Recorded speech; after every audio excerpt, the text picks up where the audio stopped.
Hey guys, LJ from LJ Games, and today I'm doing a top 25 list of the best games of 2012. This is a great year for gaming. I wouldn't really say any of the games really changed the industry. Not many games have really done that in the last, whenever games started. But this was a great year for gaming. I narrowed it down to my top 25 favorite games of this year. So yeah, let's get going. Alright, so first I want to start out with some notable mentions, games that didn't really make it onto the list for one reason or another. First up is DayZ. Pretty much the only reason this didn't make it onto the list is because it was a mod. But this really did revolutionize zombie survival games. And it was great, but it is being made into a standalone game this year, 2013, so I'm really looking forward to that. Next two up are FTL, Faster Than Light, and Torchlight 2.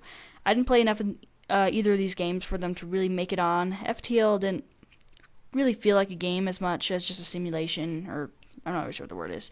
Torchlight 2 felt kind of like a Diablo clone, but it just didn't make it on for some reason. And last one, XCOM Enemy Unknown.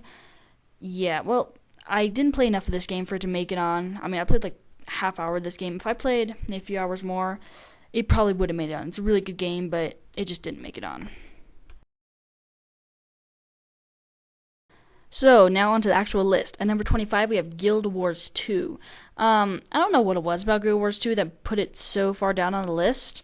It didn't really call to me as much as some other games did. I'm not really into this style of RPGs and RTS, all those types of games. I'm not really that into. Guild Wars 2 definitely very good. The graphics were amazing. The combat was really good, and I don't really have any complaints about it. I think in the end I just found other games that were better. At number 24, we have Gotham City Impostors. What would happen if everyone in Call of Duty started dressing up like the Joker or Batman? Gotham City Impostors. This is a free-to-play game off Steam, first-person shooter. Nothing really that special about it except for you're either dressed up as Batman or the Joker. There's not really any customizable options in this game. That's why it went lower on this list, but it's definitely a very arcadey shooter, and that's why. And I love arcadey shooters. It was fun. The graphics are pretty good. The weapon design is very good. Just look at the detail in the weapon while you're sprinting or something. It looks awesome. So yeah, go check this one out on Steam. It is free to play. At number 23, we have Sniper Elite V2. Bullet time is awesome. Let's just put that out there. Bullet time is awesome. No one can deny it, especially when you're shooting someone in the head, blowing out their brains. This is a third-person sniper game. It's really good. You can change the settings to make it a little bit more realistic, where you kind of have to account for wind while you're shooting, and you might not always hit your target because of that wind or just other stuff. The graphics are awesome. For some reason, this game didn't get as much attention as some other shooters, but then again, it is a sniper game, and most people are just into Call of Duty lately, so yeah. At number 22, we have Resident Evil 6. For some reason, this game has been getting onto a lot of people's worst list, and I'll tell you why. Everyone is used to the old Resident Evil games where it's a third-person survival horror. In this case, it's more of a kind of like a third-person Left 4 Dead, if you will. The problem is people won't accept it for what it is. If you guys stop hating on it because it's in the Resident Evil franchise, then it's fine. It's a good, solid shooter. The story is not very good. It's pretty cliche. It's a lot like the movies. But, it's a good game. The multiplayer's fun. And I don't really have anything really bad to say about it, except for it's got a kind of a cliche storyline. Just go check out this game. It's not that bad. Just forget that it's part of Resident Evil and look at it as just a whole new franchise, if you will, because it's not Resident Evil, but it's good in its own respect.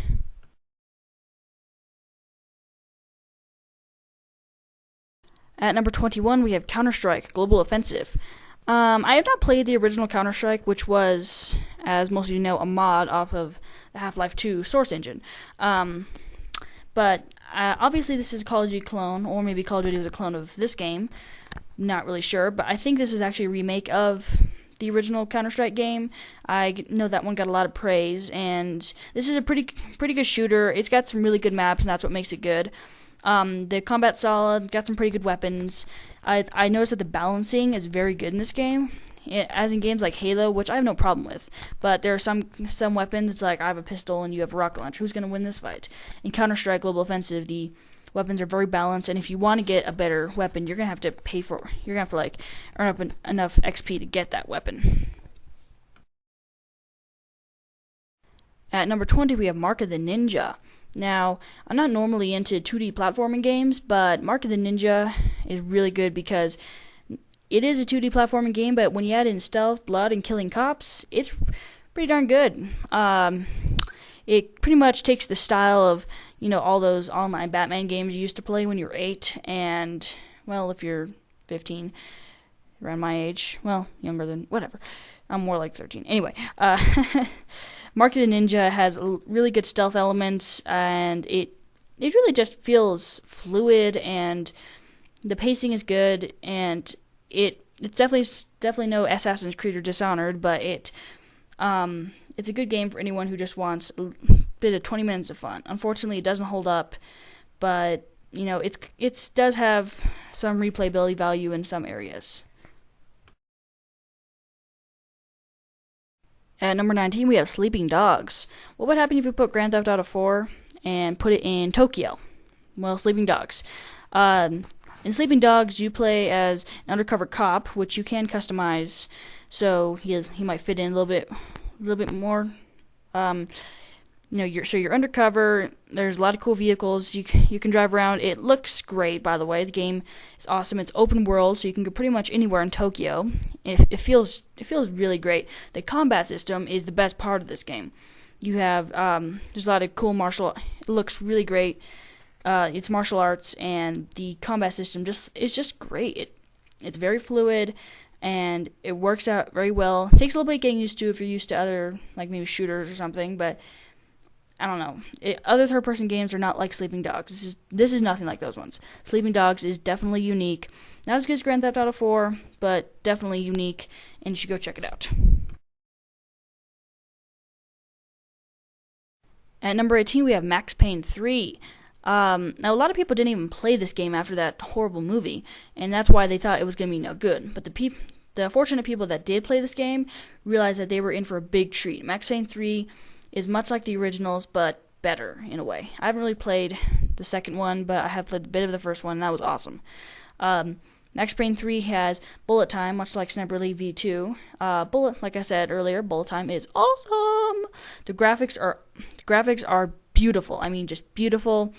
The voice work and the voiceovers are spot on, movie quality even, and the combat is very good.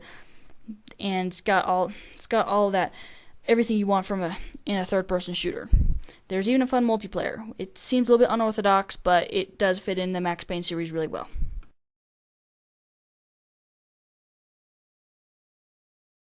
At number 17, we have Lego Batman 2 DC Superheroes.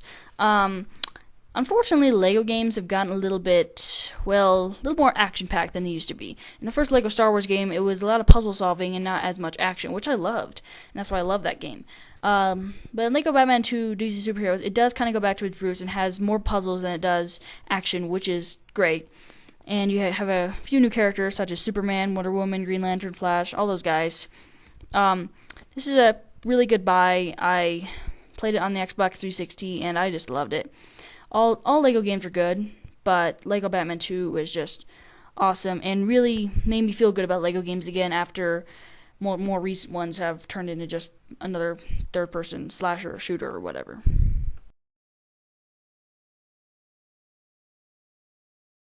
At number 16, we have Lego Lord of the Rings. Yeah, I know, 2 Lego games in the same list, and back-to-back even.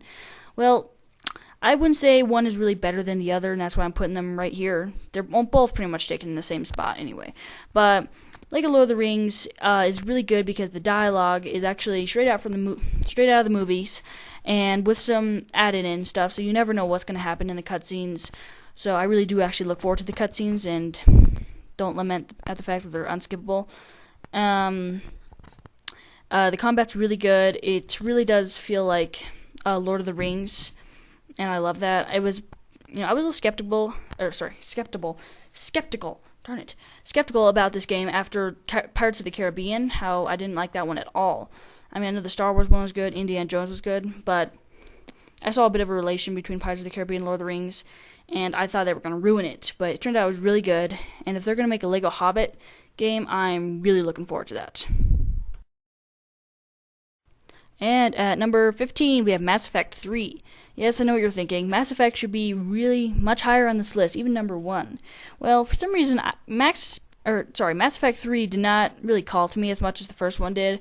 Unfortunately, I never got to play Mass Effect 2, and I was just a little bit annoyed that I never got to play that one, so I can't really compare those two, but between Mass Effect 3 and the first one definitely comes out on top. I like that one a lot. The combat in Mass Effect 3 is pretty good. The story's okay. The ending was terrible, but I just kept comparing it to the first one and kept thinking how much better the first one was. I'm sorry if you were hoping that I'd have it higher on this list, but this is where I put it, and this is where it's going to stay.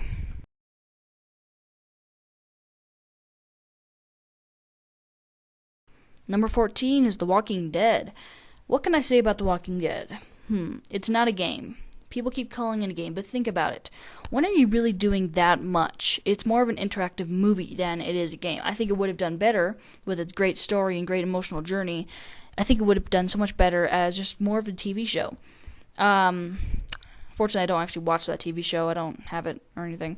But I really do like kind of the cartoony art style. It fits very well in here, even though this is supposed to be a very serious story and stuff going on. Only about half of it is really zombies, which is really good because you kind of get to know the characters more. There's really, awesome character development. There are some choices you do have to make. Like, 2 people are getting attacked by zombies. Who do you want to save? You can only save one of them. The whole time you are taking care of this girl named Clementine, you have to take care of her because, for some reason, because you found her, I think.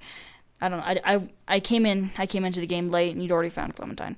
But anyway, this is a great movie. So go check it out. It's awesome.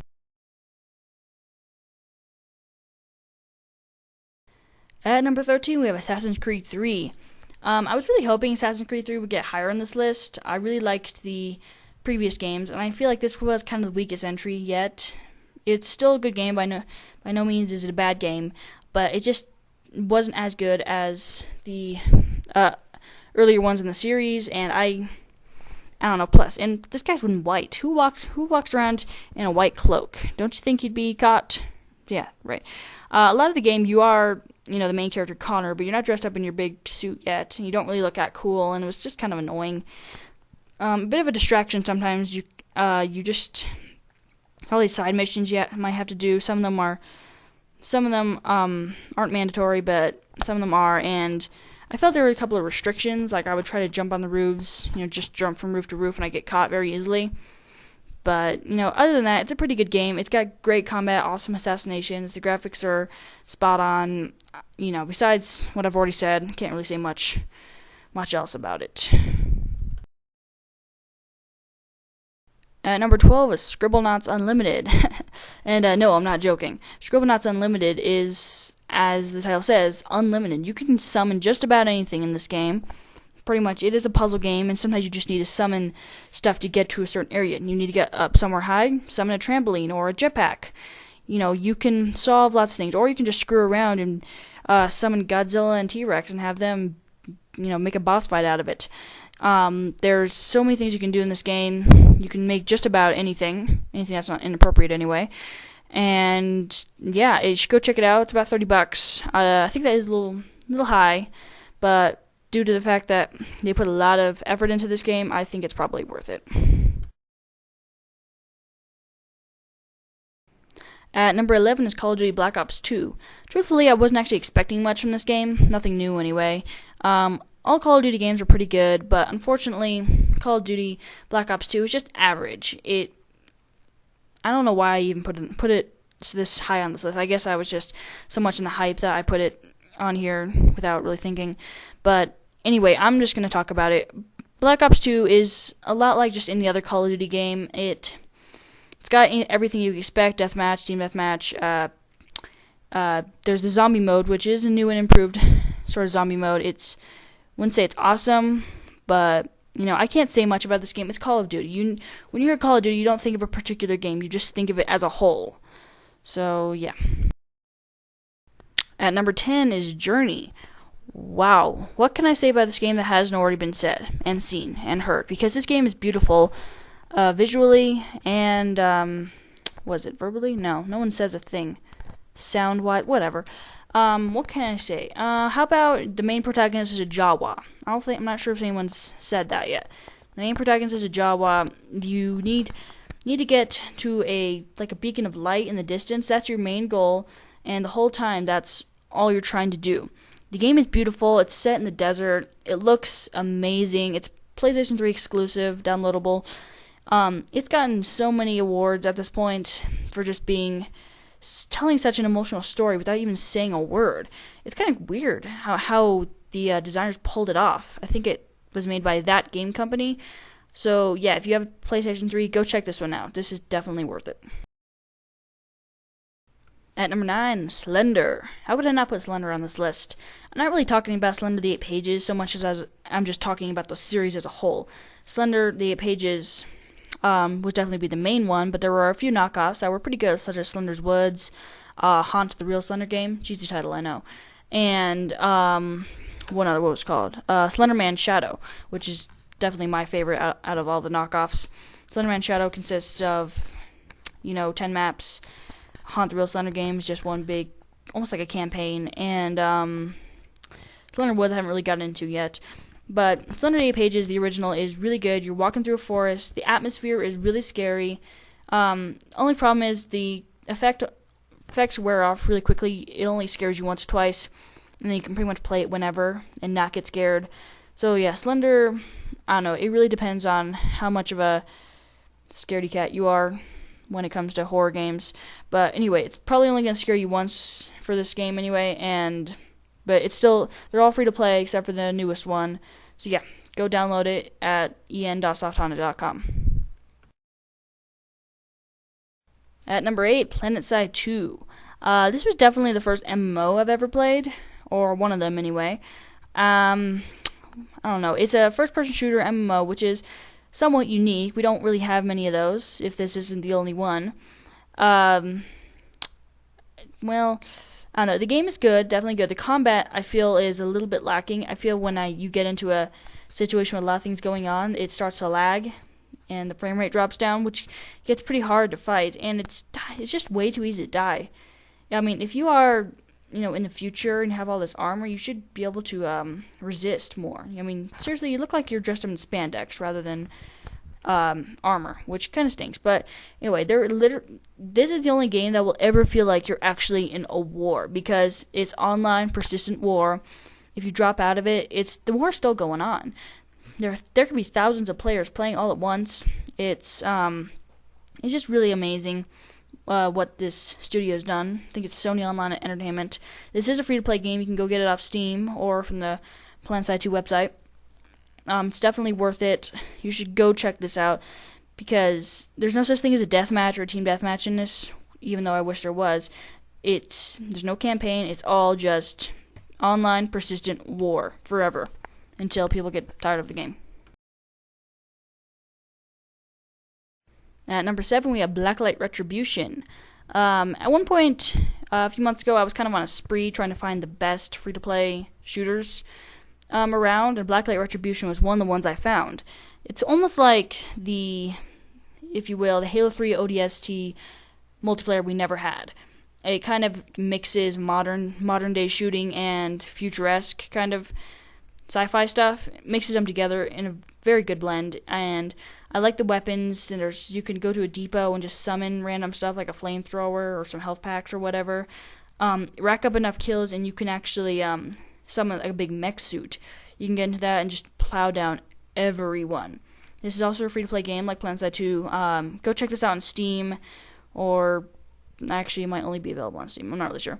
Anyway, it's definitely better than its predecessor, Tango Down. So, yeah, Blacklight Retribution, go check that one out. It's awesome.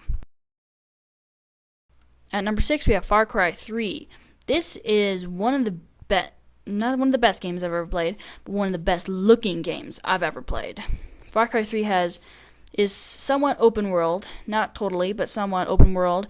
Has a beautiful island to explore. So many things you can do. You can just walk around flamethrowing everyone. You could get through a lot of the game without even killing anyone. But it's much more fun to do that. Far Cry. I haven't played any of the previous Far Cry games. This is my introduction to the series, but I loved it, and it has one of the best villains. I think ever in video game history. I think this guy, I don't remember what his name was, but he could probably go down in video game villain history. No joke. At number 5, we have Borderlands II. The first Borderlands game was awesome. There's no doubt about that. It had a really good art style. The weapons were cool. Everything about it was just really great. Borderlands 2 continues its predecessor's legacy. With the same cel shaded art style, which works really well because we don't see much of that in games, especially in a shooter. Borderlands 2's got really likable characters, pretty good character development, awesome weapons, and it's overall just a great game. You should go check it out. I loved it. You're gonna love it if you like any first person shooters. Go check it out right now. That's an order. At number 4, we have Dishonored. Dishonored kind of came out of nowhere for me. I didn't hear about it at E3. I didn't go, but I was looking at the reports and it was saying stuff like about Tomb Raider and Halo 4 and stuff like that. So I didn't hear anything about Dishonored, but it didn't get enough marketing, I believe. Dishonored is an amazing game with stealth, teleporting, and possessing people and animals, and putting people out of their misery by having a whole bunch of rats kill them. I don't know. Not much to say about it. It's first person, which makes it awesome. I believe that every game should be in first person. Well, not every game, but lots of games. I loved it, personally. There's so many ways you can get through the game. Do you want to walk around shooting everyone? Or do you want to take the safe route without killing anyone? Or do you want to take the stealth route and go and assassinate everyone? It's up to you, and that gives it massive replayability value. At number 3, we have Tribes Ascend. As I said earlier, I was on a spree trying to find the best free-to-play shooters. While on that spree, I found Tribes Ascend. This is fast-paced action at its best. Rather than using the jetpack equipped with every person, you use it for the concept of skiing. Skiing is pretty much where you ski across all the deserts and areas that you're gonna fight in. The maps are huge, and you really do need that factor to get around. You're probably gonna need some experience going into this game in other shooters, or else you're gonna really stink at it. I was terrible at it when I first started, but after a little while, I finally got used to the skiing and jumping and jetpacking around, and I'm pretty good at it now. So, yeah, Tribes Ascend, free on Steam. Go check it out. I think it is going to have a Xbox 360 and PS3 release sooner or later. Even when you use an Xbox 360 controller for the game on the PC, you can feel the vibrating. So I think that they're already putting that into motion. At number 2, we have Halo 4. I was hoping Halo 4 would actually be number 1, to tell you the truth. I had high hopes for it. I wouldn't say 343 ruined it or anything, but I wouldn't say they really made it better. Half the time it didn't really feel like Halo, other half the time it did. And by that I mean whenever I was shooting Prometheans, I didn't feel like Halo. When I was fighting Covenant, it did. So it's got a good mix. Campaign was okay, but the replayability value is all in the multiplayer. We all love the multiplayer. It's got some great maps, including Ragnarok, which is the remake of Halo 3's Valhalla. It's got some awesome maps such as Haven, Exile, and a few others. They're all pretty good. There's some DLC map packs that you can download. And a new welcome edition, Spartan Ops, which is a weekly downloadable content. They're like TV episodes almost, where you play it. They only take about 10 to 20 minutes to get through. Definitely not a replacement for a Firefight, though. I mean, I loved Firefight from Halo Reach, and the fact that they didn't bring it back for Halo 4 was pretty disappointing. So, but Spartan Ops is pretty much the evolution of Firefight. Firefight was supposed to be definitely team-based, against the Covenant, and Spartan Ops is more of a campaign version of it. So, yes, Halo 4, very good. Probably not worth $60 in my opinion, but seriously, who wants to play that for any game? And at number 1, this is my game of the year. This kind of came out of nowhere for me. I got it towards the end of the year, around December, after its full open beta release. It's still an open beta now, but it's a game. I'm calling it a game. It is awesome. It is Hawkman. This is the best mech game I've ever played, and my favorite game of the year. I played MechWarrior Online and Earthsiege 2 before, but no mech game has grabbed me as much as Hawkman. It is fast-paced action, which is surprising, considering that they are big mechs, but it was just amazing. I had so much fun with it. There are currently 4 maps plus 1 test map right now, and 4 game modes, so that adds up to a lot of replayability value. There are so many customizable options for every single mech you choose, so you go check out this game right now. It is amazing, free to play. Get it right now. Thanks for watching, guys. This is my top 25 games of the year. I'll see you next year.